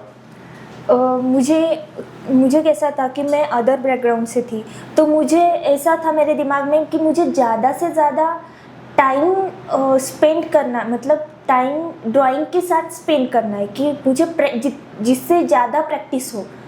तो मैं ऐसा सोच के निकलती थी घर से कि नहीं, मुझे आज इतना तो भी करके जाना है, कि मुझे इतने ड्राइंग्स निकालने, इतनी प्रैक्टिस करनी है। तो कहीं मतलब दूसरे जो क्लासेस थे उधर टाइम बैरियरिटी थी कि 1 से 2 घंटा सेशन होने के बाद आप चले जाओ, पर ABC ट्रेनिंग में मैं 1 बजे आती थी तो शाम 7 बजे तक रुकती थी। और इस वजह से मुझे इतना फ़ायदा हुआ कि मुझे अब कौन से भी ड्राइंग दो और कैसी भी दो, मुझे प्रैक्टिस हो गई है उस ड्राइंग की कि मैं कैसे भी करके वो ड्राइंग निकाल सकती थी। पर टाइम बैरियरिटी और टाइम जितना मैंने उसमें बिताया ABC कैड में, वो शायद ही अदर स्टूडेंट ने बिताया होगा सर। पर हाँ, मुझे उसका फ़ायदा बहुत हुआ, और मैं सब क्रेडिट ABC को ही दूंगी कि मुझे इतना टाइम वहाँ पे स्पेंड करने को मिलता था डेली, कि 1 से 7 बजे तक हम रुकते थे, और मैं रुकती थी और वहाँ पे प्रैक्टिस करती थी। इस वजह से मुझे इतना हाथ बैठ गया मेरा ड्राइंग पे। और अभी अगर आपने बोला कि नहीं कादम्बरी, कि आपको और दूसरा सॉफ्टवेयर में दूँ क्या, कि इस सॉफ्टवेयर में अगर आप बता दीजिए कि ये नया सॉफ्टवेयर है और इसमें आपको ड्राइंग निकालना है, तो मैं थोड़ा सा पहले तो सहम जाऊँगी, पर बाद में प्रैक्टिस की वजह से मैं सोचूंगी नहीं यार, ये ड्राइंग तो अपने देखी वाली है। तो मैं इमेजिनेशन, उस वजह से मैंने प्रैक्टिस इतनी की है ABC में कि मुझे इमेजिनेशन भी होने लगता है कि कैसा होगा, क्या होगा। तो मुझे बहुत अच्छा लगा ABC के साथ कि मैंने इतना टाइम उनके साथ बिताया है, और मैं डेली इतना बैठती थी वहाँ पे, और प्रैक्टिस भी होती थी मेरी, जिस वजह से वो, और environment sir, it was fantastic environment, कि मुझे ऐसा लगा ही नहीं कि मैं क्लास में, मतलब क्लास में तो थी पर ऐसा नहीं लगा कि बहुत स्ट्रिक्ट है या फिर बहुत ही ज़्यादा फ्रेंडली, मतलब नॉर्मल इन्वायरमेंट, टेंशन की कोई बात ही नहीं थी। अगर डाउट्स आए तो सर, तो आप तो थे ही वहाँ पे, और कितने बार भी डाउट, मैं बोलना चाहती हूँ, अगर 100 बार भी डाउट आए एक ही क्वेश्चन का, तो सर हमेशा बताते थे, और वो तो बिल्कुल भी नहीं होते थे कि ये क्या बार बार एक ही डाउट पूछ रही है। हम कितने बार भी सर से मतलब सवाल किए, सर को तो बहुत अच्छा लगता है कि सवाल पूछो, सर तो बोलते हैं कि आपको डाउट्स आए आप पूछिए। जितने भी डाउट्स आते थे सर को पूछे, सर जितने बार भी मैंने क्वेश्चन किया है सर ने आंसर्स मुझे दिए हैं। पर हाँ, ड्राइंग अगर मैंने सर को बताया कि सर मुझे ड्राइंग कैसे ड्रॉ करूँ, तो सर पहले बोलते थे कि आप पहले ट्राई कीजिए, फिर आपको अगर नहीं आया तो फिर मैं आपको बताऊंगा कि कैसे होता है। तो वो मुझे बात बहुत अच्छी लगी कि इस वजह से मुझे इतना इमेजिनेशन और प्रैक्टिस हो गई कि खुद का काम पहले करो और फिर बाद में दूसरों की हेल्प करो। तो जैसे कि आपने ये खुद इनके ये विचार सुने आपने कि ABC ट्रेनिंग्स एक ऐसा इंस्टीट्यूट है डिज़ाइन का कि जो आपको जीरो नॉलेज था, इन्हें लाइन ड्रॉ करना भी नहीं आता था। मैं ऑडियंस को, यूट्यूब ऑडियंस को यही बताना चाहूँगा, सिर्फ मैकेनिकली नहीं, सभी कोर्सेज का ऐसा ही ट्रेनिंग यहाँ पे quality. ABC training is known for its service orientation and quality. आपको ऐसा क्वालिटी पूरे इंडिया में नहीं मिलेगा, इतने डेडिकेटेड ट्रेनर्स। अब ठीक है, ये तो मेरी बात तो मैं करूँगा ही, मैं खुद की तारीफ खुद नहीं कर सकता, लेकिन अगर आपको मराठवाड़े में मैकेनिकल इंजीनियरिंग सीखना है तो आपको ABC ट्रेनिंग से नाम आना चाहिए। और ABC ट्रेनिंग से इंडिया ये नाम आ गया और पीछे मैकेनिकल इंजीनियर दिख गया तो आपको शुभम चोंडिया ये नाम आएगा ही आएगा। आपको अगर यहाँ पर मराठवाड़े में कुछ भी सीखना है तो Shubham Chondiya is always there, ABC training India is always there.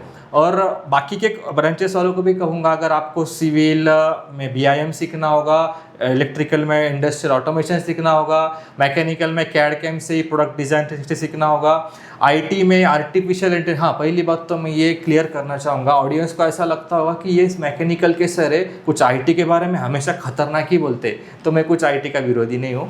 बस ये बोलना चाहूँगा कि IT जो हाई लेवल पे है, मैकेनिकल भी उतने ही लेवल पे है। मैंने पहले ही कहा था, जब तक, फिर से रिपीट करूँगा लाइन को, जब तक मोशन है तब तक मैकेनिकल है, जब तक रुकावट है, ठहराव है, तब तक सिविल इंजीनियरिंग है, और जब तक इंटरनेट है तब तक इलेक्ट्रिकल है। उसके बाद आता है IT। मैं कुछ कम नहीं कहूँगा, लेकिन IT भी है। और ये तीनों ब्रांचेस कभी मरण नाही आहे, मराठीमध्ये म्हणतात त्याला, कधी मरण नाही आहे, म्हणून नाहीच आहे।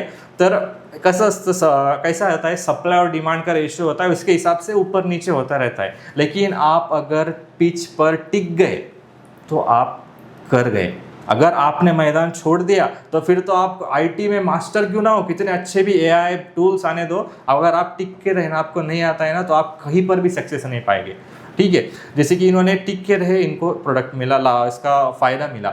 अगला मेरा सवाल ये है आपको कि आपके बेस्ट फ्रेंड के बारे में बताइए मुझे, कौन कौन है आपके best friend? Sir best friend तो मतलब मैं बहुत अपने में रहना अच्छा लगता है मुझे, पर सबसे मुझे बात करना अच्छा लगता है, पर बेस्ट फ्रेंड बोल के ऐसे बेस्ट फ्रेंड नहीं बना सकती हूँ पर हाँ, मैं किसी को निराश नहीं करती हूँ, मैं सबसे बात करती हूँ सबको। पर मैं ऐसी लड़की हूँ कि मैं अपने मन में क्या चल रहा है, दिमाग में क्या चल रहा है, मैं किसी को पता नहीं चलने दी। यहाँ तक कि मैं अपने पेरेंट्स को भी जल्दी, उनको भी पता नहीं चलता है कि इसके दिमाग में क्या चल रहा है। हाँ, पर मुझे चल गया था, तो मैंने देखी। हाँ, आगे चलिए। तो वो बात तो है। हाँ, मुझे पर किसी को, मतलब ऐसा नहीं है कि मुझे किसी और को बैड फील ना हो, इसलिए मैं सबसे अच्छे से बात करती हूँ। और ऐसा नहीं है, सब मेरे बेस्ट फ्रेंड ही है सर, पर मैं एक को ऐसा नहीं बोल सकती। समझ में आ गया, गूगली मारी थी आपने, डिफेंस कर दिया। चलिए अगला क्वेश्चन यहाँ पे लेता हूँ। ये अगला मेरा सीधा क्वेश्चन आपको ये है कि यहाँ पर ABC ट्रेनिंग्स में यहाँ पर का इन्वायरमेंट के बारे में आपने बताया, मेरी टीचिंग स्टाइल के बारे में आपने बताया, सब कुछ आपने बताया, और आपको जो भी नॉलेज और जो भी स्किल मिला एबीसी ट्रेनिंग्स में से मिला ये भी आपने बता दिया। तो अभी आपकी हॉबी क्या है? जैसे कि आपने कहा आपको ड्राइंग, अभी बोलते बोलते आपने कहा ड्राइंग में आपके मामा ने कहा था कि आपको ड्राइंग अच्छी लगती है, तो आपकी हॉबीज़ क्या क्या है वो ज़रा ऑडियंस को बताइए आप। सर मुझे स्केचिंग करना बहुत अच्छा लगता है, और जब मैं स्कूल में थी तो मुझे खेलना बहुत अच्छा लगता था, पर अभी एज की वजह से, मतलब जॉब की वजह से और कॉलेज की वजह से मैंने वो थोड़ा छूट गया मेरा, तो उसका थोड़ा सा मुझे बुरा लगता है। पर ठीक है, कोई बात नहीं, मुझे नया स्किल मुझ में है कि मैं स्केचिंग कर सकती हूँ। मैंने सीखा नहीं है, पर मुझे स्केच करना बहुत अच्छा लगता है सर। और बहुत ही, मतलब मैं जब सैड फील होती हूँ, हैप्पी फील होती हूँ, तो मैं सिर्फ एक पेज लेती हूँ, पेंसिल लेती हूँ और ड्रॉ करना शुरू कर देती हूँ। ये नहीं सोचती कि मेरे दिमाग में जो है सिर्फ मैं वो हाथ से इजीली बना लेती हूँ। समझ में आ गया। अगला डायरेक्ट सवाल पूछता हूँ आपको। अभी आपने कहा कि आप जब ज़्यादा खुश होते हो या ज़्यादा दुखी होते हो आप स्केच बनाते हो। जिस दिन आपको जॉब लग गई थी, बहुत खुश थे, क्या स्केच बनाया आपने? सर मैंने वो राधा कृष्ण का स्केच बनाया था। मतलब मैं ये बोल सकता हूँ कि आपके फेवरेट है राधा कृष्ण? बहुत ज़्यादा सर। ठीक है, होना चाहिए। स्पिरिचुअलिटी में भी आपका ध्यान होना चाहिए। आपको नर्वसनेस ने निकालता है आध्यात्म, और आध्यात्म और स्टडीज या फिर एजुकेशन और आध्यात्म को जो लेके चलता है वो कभी डिमोटिवेट नहीं होता। मैं खुद भी मानता हूँ उस चीज़ को। तो अगला मेरा सवाल आपको स्ट्रेट फॉरवर्ड यही है, हॉबीज़ में आपने क्रिकेट के बारे में कुछ बोला नहीं। क्रिकेट हॉबी नहीं है क्या आपकी? सर वो जब स्कूल में थी तब अच्छा, प्लेइंग क्या वॉचिंग? प्लेइंग थी सर मैं। और अभी वॉचिंग। वॉचिंग में कौन सा प्लेयर आवड़ता है आपको? मुझे सर एमएस धोनी बहुत ज़्यादा। तो फिर आप सीएसके के फैन हो मतलब? बहुत ज़्यादा। अच्छा, आईपीएल। हाँ, आईपीएल में इतना एक मेरा भी इंसिडेंट एक शेयर करना चाहूँगा, 1 मिनट लूँगा। सीएसके थाला फॉर रीजन। अच्छा, मेरी टीम मुझे पूछिए मत, मैं वो आपको पर्सनली बाद में बताऊँगा। आप आइए मराठवाड़े के संभाजी नगर में, मेरी टीम बताऊँगा आईपीएल की। मैंने पढ़ा रहा था ऐसे ही, तो मेरा सामने एक होता है हॉल, सीएसके हॉल नाम का एक हॉल होता है मैकेनिकल में, सीएसके हॉल। ये भी थे उस दिन सामने। एक स्टूडेंट को पढ़ा रहा था मैं, सभी चेन्नई के फ़ैन है। मेरे 144 पास आउट में से लगभग 100 तो सीएसके फैंस ही है। तो उसमें से सीएसके हॉल में पढ़ा रहा था, तो मैंने सिर्फ उसको पूछा, कैंडिडेट को, मैं नाम नहीं लेना चाहूँगा स्टूडेंट का, वो सुन रहा होगा तो हंसेगा अभी। उसको पूछा मैं फुल फॉर्म ऑफ सीएसके क्या है, तो उसने चिल्ला के बोला, जैसे कि जय बोलते ना, जय हिंद जय महाराष्ट्र जिस तरीके से बोलते, तो उन्होंने डायरेक्ट उठ के चेयर पे से बोलते, sir Chennai super Kings hall. मैं थोड़ी देर के लिए शॉक हो गया। फिर मैंने सिर्फ इतना बोला उन्हें, थाला फॉर रीजन। मैकेनिकल पे आता हूँ, सीएसके का फुल फॉर्म होता है, सीएसके वालों ध्यान से सुनो, काउंटर सिंक होल, ये होता है। लेकिन वो महेंद्र सिंह धोनी मेरे भी फेवरेट है, मेरे भी आइडल है, लेकिन इतने घर कर चुके हैं कि सीएसके होल का भी वो बोलते हैं चेन्नई सुपर किंग्स होल, थाला फॉर रीजन। इतना ही बोलूँगा और कुछ नहीं बोलना चाहूँगा। अगला मेरा एक सवाल ऐसा है कि आप संदेश क्या देना चाहेंगे मैकेनिकल की जनता को, इलेक्ट्रॉनिक्स की जनता को, या फिर किसी को भी एज अ गर्ल बोल के, और बॉयज़ को भी दीजिए, वो भी सुनेंगे आपका पॉडकास्ट, कि क्या करना चाहिए, कौन सा पाथ लेना चाहिए, कौन सा, और आपने एबीसी ट्रेनिंग्स को ही क्यों चुना, और आपका संदेश बताइए। सर मेरा संदेश तो यही है कि मैकेनिकल कि मेरा बैकग्राउंड मैकेनिकल का नहीं था, पर मुझे मेरा इंटरेस्ट पता चल गया कि मैं कर सकती हूँ। और ऐसा नहीं कि अदर ब्रांचेस के आईटी के भी हो, सिविल के भी हो, कि वो स्विच करने का अगर सोच रहे होंगे तो फिर वो बेझिझक स्विच कर सकते हैं। क्योंकि अगर इंटरेस्ट है तो फिर उसमें प्रॉब्लम क्या है कि ऐसा होता है ना कि एक माइंडसेट लेके हम चलते हैं। अभी के ज़माने में कैसा है कि एक माइंडसेट है और एक लाइन है, तो इस डायरेक्शन में सब जा रहे हैं तो हम भी वही डायरेक्शन में उनके पीछे जाने का सोचते हैं। पर ऐसा नहीं है सर। कभी कभी क्या होता है कि अगर सब एक डायरेक्शन में जा रहे होंगे तो हम ऐसा सोच सकते हैं कि क्यों ना मैं कुछ अलग डायरेक्शन में जाने का ट्राई करूँ। अभी सब लोग बोल रहे हैं कि मैकेनिकल को बूम नहीं है, पर इन्हें नहीं पता कि मैं आगे जाके मैकेनिकल का क्या होने वाला है। अभी वो एआई तो ठीक है, एआई अभी सबसे टॉप पे है, पर मैकेनिकल भी एआई यूज़ करता है। ये आधे से ज़्यादा जनता को नहीं पता है कि मैकेनिकल में एआई किस हद तक यूज़ हो सकता है और कैसे हम उसे यूज़ कर सकते हैं, ये किसी को नहीं पता। पर मैं तो यही कहूँगी कि अगर आप सोच रहे हो कि मैकेनिकल में मैं स्विच करके मैं क्या करूँगा, मैं अगर उसको फ्यूचर नहीं हुआ आगे जाके तो फिर क्या होगा, पर ऐसा नहीं है सर। मैकेनिकल को एंड नहीं है, बाकी सब ब्रांचेस को मतलब कैसा है कि इलेक्ट्रॉनिक्स ब्रांच है मेरी, तो वो कन्वर्ट हो गई सर। मतलब मेरी जो इलेक्ट्रॉनिक्स एंड टेलीकम्युनिकेशन थी वो तो बंद ही हो गई, वो कन्वर्ट हो गई इलेक्ट्रॉनिक्स एंड कंप्यूटर्स इंजीनियरिंग में। जैसे कि सबको डर है कि कहीं मेरी ब्रांच भी अगर चेंज हो गई तो, अगर कन्वर्ट हो गई तो, पर मैकेनिकल एक ऐसी ब्रांच है सर कि उसको कोई छेड़ नहीं सकता, हालांकि वो कितनी भी लो चल रही हो, अगर उसमें एडमिशन भी ना हो, पर मैकेनिकल को कोई टच नहीं कर सकता है ब्रांच को। और एक समय ऐसा भी था सर कि मैकेनिकल की इसमें एडमिशन नहीं थे। जब मैंने एडमिशन लिया था इलेक्ट्रॉनिक्स में, तब एक ही लड़की मैकेनिकल में थी। तो मैंने भी सोचा कि यार ये लड़की क्या करेंगे अकेली मैकेनिकल में जाके, उसको बोर नहीं होगा क्या कि मैं अकेली लड़की हूँ, बाकी सब लड़के हैं। तो मैंने ये सोचा कि जान दो, मुझे क्या करना है, मैं तो इलेक्ट्रॉनिक्स में जा रही हूँ। तो मुझे क्या पता था कि आगे जाके मेरी डेस्टिनी कुछ और होगी। तो मुझे ऐसा लगता है कि एक बार जो अदर ब्रांचेस के स्टूडेंट भी हैं तो उनको भी सोचना चाहिए कि नहीं यार, कि इसमें भी कुछ है, कुछ यूनिकनेस है। और मैकेनिकल ऐसा ब्रांच है सर कि डेवलप नहीं है, डेवलपिंग है सर।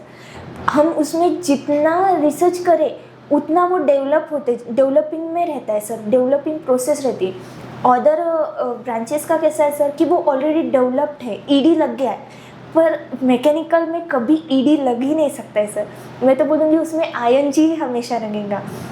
इसमें क्या है सर कि हम कुछ मतलब ये सोचते हैं कि हम एक सॉफ्टवेयर पढ़ रहे हैं, तब तक हमें नहीं पता कि उसका नया वर्जन भी आ चुका है, कि हम एक वर्जन पढ़ रहे हैं और दूसरे दिन हमें पता चलता है कि उसका नया भी वर्जन आ गया है। मतलब हम सोचते ही रह जाएंगे और मैकेनिकल इस लेवल पे पहुंच जाएगा कि हमें ही प्राउड फील होगा कि हम मैकेनिकल इंजीनियर हैं।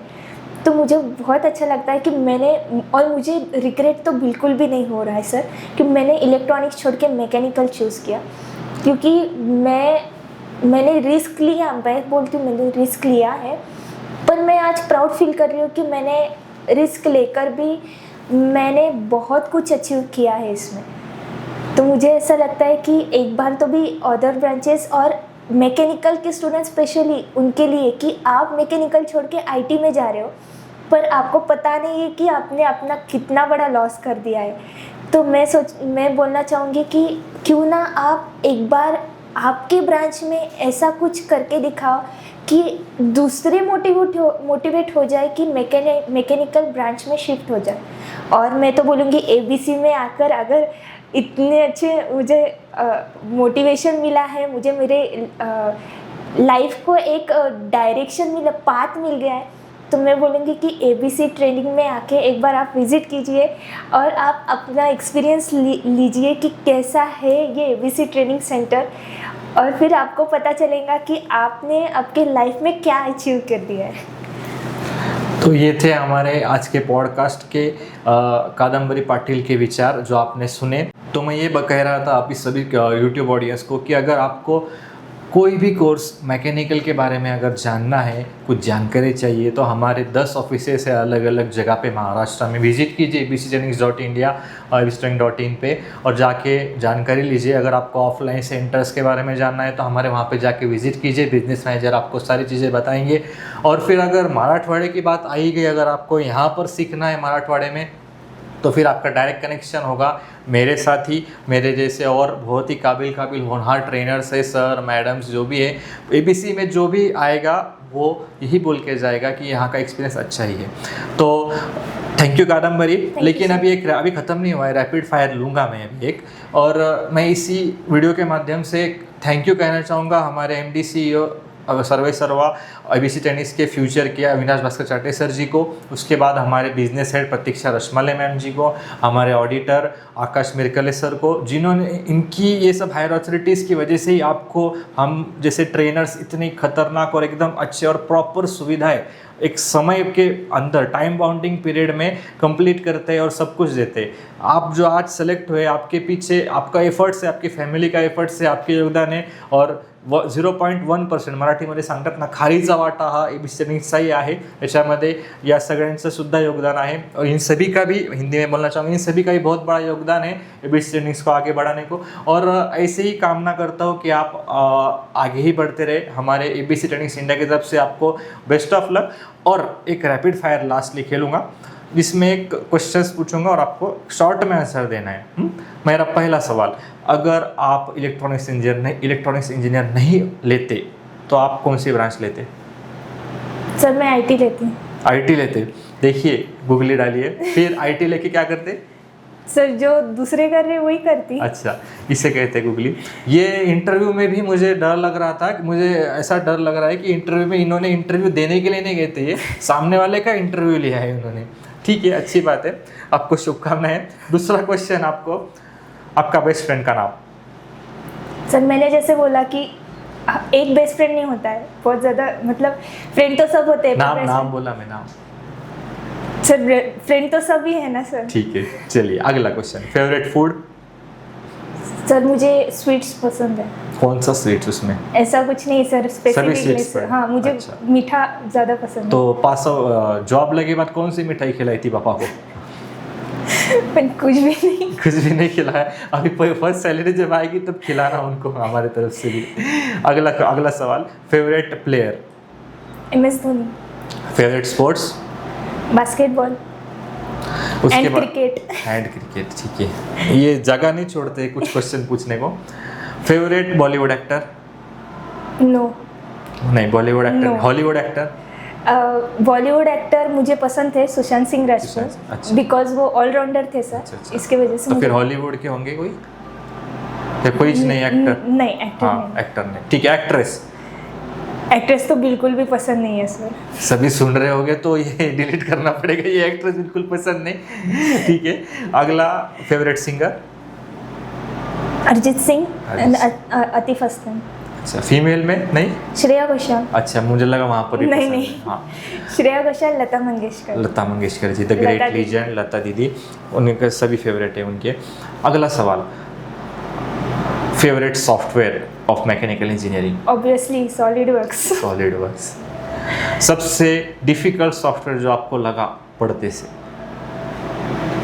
सर डिफिकल्ट तो सभी सॉफ्टवेयर थे। नहीं, नाम बोलना है, यहाँ पे गूगली नहीं चलेंगी, मैंने पढ़ा है आपको। डिफिकल्ट कौन सा लगा, सबसे डिफिकल्ट सॉफ्टवेयर?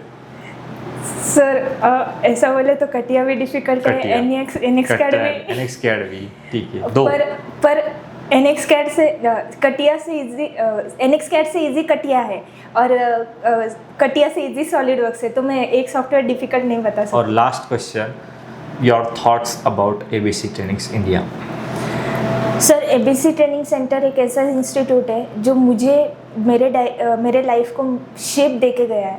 मैं सिर्फ एक मिट्टी थी, मैं यहाँ पे एक बिना शेप दिए वाला एक बर्तन थी, पर ABC ने मुझे शेप दे के एक अच्छा सा, मतलब वो बोलते हैं ना कि मराठी में वो बोलूँगी कि कुंभारनी आकार दिला एका घड्याला।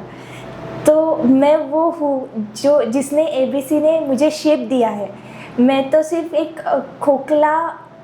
खोखली थी अंदर से कि मुझे कुछ भी पता नहीं था, पर ABC ने मेरे में इतनी एनर्जी और मेरे में इतना टैलेंट भर दिया है कि मुझे अब खुद से ही धीरे धीरे समझ में आ रहा है कि नहीं, कि मैं यूज़लेस नहीं हूँ, मुझ में भी थोड़ा बहुत टैलेंट है कि मैं कुछ कर सकती हूँ, और मैं ये अचीव कर सकती हूँ। तो मैं सोच पा रही हूँ कि मैं अगला स्टेप लूँ, कि मैं अभी एक जॉब है, तो फिर मैं सोच रही हूँ कि मैं ये जॉब तो करूँगी, पर मैं लॉन्ग जंप मारने की भी बारे में सोच रही हूँ। अगर वो सक्सेस हुआ तो ऑब्वियसली सबसे पहले तो आपको ही आके मिलूँगी, पर ABC की वजह से मुझे में कॉन्फिडेंस इतना बूस्टअप हुआ है कि मैं एक शाय टाइप की आई थी ABC में, अब मैं इतना ओपन अप हो गई हूँ, और मुझ में मैं ऐसा बोलूँगी, मैं इमेच्योर थी, अब मुझ में मैच्योरिटी आ गई उतनी। तो इसमें सबसे बड़ा हाथ तो ABC ट्रेनिंग सेंटर का है, और आपका है, अविनाश सर का भी है, कि उन्होंने मुझे अपॉर्चुनिटी दी कि मैं ABC ट्रेनिंग में आ सकी। और सभी स्टाफ का मैं शुक्रगुजार हूँ कि मुझे इतना अच्छा उन्होंने शेप दिया है, मुझे इतना मोटिवेट किया है, मेरे जो एफर्ट्स है उसको बहुत मतलब उन्होंने बहुत मेरी तारीफ़ की है। इस वजह से मुझ में कॉन्फिडेंस लेवल इजीली बिल्डअप हुआ है। Thank you Kadambari for appearing, और आपका यहाँ पर आना बहुत अच्छा लगा, आपसे इतनी सारी बातचीत करके। और ये एक खास बात कहना चाहूँगा मैं यूट्यूब की जनता को या पूरे इंडिया को, कि जब एक सिलेक्शन होता है तो वो एक घर में उजाला दे ही जाता है, लेकिन उसके पीछे जो योगदान होता है बहुत बड़ी टीम होती है उसके पीछे। जैसे कि अभी ABC में भी शुरुआत करेंगे अविनाश सर से, MD CEO से लेके business manager, auditor, manager, sales manager, ऐसा करते करते एकदम आखिरी के स्टेज तक इनका योगदान होता है। और ट्रेनर का तो होता ही है, ट्रेनर एक छोटा सा रोल है उसमें, मेरा तो बहुत छोटा सा हाथ था उसके अंदर, लेकिन जो भी किया आपने किया। लेकिन एक याद रखना, मैंने आपको हमेशा कहा और मेरे हस्बैंड को कहता हूँ, और अभी भी पॉडकास्ट में वही सुनने को मिल रहा है बड़े बड़े हस्तियों से, कि पोलाइटनेस इज़ वेरी इंपॉर्टेंट। आप पोलाइट रहिए, तो आपको जो हाई जंप मारना है ABC ट्रेनिंग्स की तरफ से, द फ्यूचर की तरफ से, आपको बहुत बहुत शुक्रिया। आप हाई ने इससे हाई जंप मारिए, और याद रखिए, हमें कभी भूलिए मत ABC ट्रेनिंग्स को। आपको कुछ भी अगर मैकेनिकल डिज़ाइन में कुछ भी हेल्प लगी तो ABC ट्रेनिंग्स पहले है। Shubham Chaundiye sir always available for you. बस रुकना नहीं है, थकना नहीं है, चलते रहना है। Thank you for being here @ ABC Trainings India, @ Education and Beyond with ABC Trainings. Thank you, Kadambari. Thank you sir.